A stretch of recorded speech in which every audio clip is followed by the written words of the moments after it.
Hello दोस्तों, नमस्ते, राधे राधे। मैं आपकी साधना दुबे अपने यूट्यूब चैनल पे आप सभी का स्वागत करती हूँ। दोस्तों, आज मैं लेके हूँ बहुत ही प्यारी कजरी गीत। तो आप लोग सुनिए, सुन के आनंद लीजिए। अगर गीत अच्छा लगे तो लाइक शेयर सब्सक्राइब जरूर कीजिएगा। दोस्तों, बीरन भैया आए अनवैया हो, सवनवा में ना जैबे नदी। बीरन भैया आए अनवैया हो, सवनवा में ना जैबे नदी। बीरन भैया आए अनवैया हो, सवनवा में ना जैबे नदी। ना जैबे नदी हो, ना जैबे नदी। बीरन भैया आए अनवैया हो, सवनवा में ना जैबे नदी।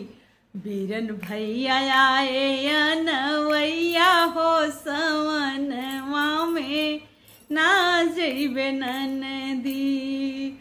सोने की थाली में जेवना परोसे हूँ, चाहे भैया जेवई चाहे जाई हो, सवनवा में ना जैबै नदी। चाहे भैया जेवई चाहे जाई हो, सवनवा में ना जैबे नदी। बीरन भैया आए अनवैया हो, सवनवा में ना जैबे नदी।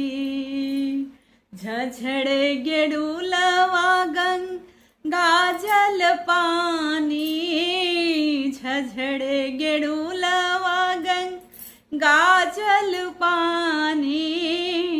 चाहे भैया घोटई चाहे जाई हो, सवनवा में ना जैबे नदी। चाहे भैया घोटई चाहे जाई हो, सवनवा में ना जैबे नदी।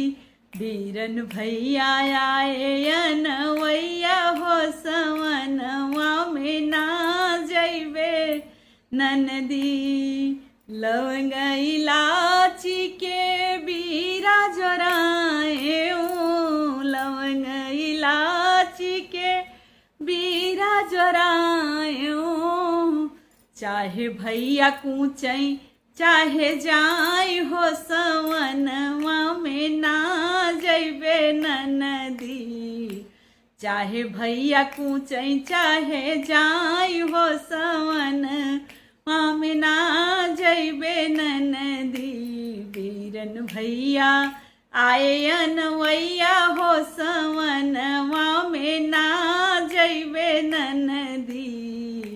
बीरन भैया आए अनवार हो, सवनवा में ना जैबे नदी। ना जैबे नदी हो, ना जैबे नदी। ना जैबे नदी हो, ना जैबे नदी। बीरन भैया आए अनवार हो, सवनवा में ना जैबे नदी। बीरन भैया आए अनवैया हो, सवनवा में ना जैबे नदी। धन्यवाद दोस्तों। ये हमारा शोहर गीत आप लोगों को जैसा लगे कमेंट बॉक्स में ज़रूर बताइएगा, और कमेंट में ये भी बताइएगा कि ये हमारा कजरी गीत आप लोगों को कैसा लगा। आप लोगों के एक कमेंट से हमको बहुत प्रेरणा मिलती है दोस्तों। तो आइए फिर मिलते हैं ऐसे ही गीतों के साथ। तब तक के लिए हर हर महादेव।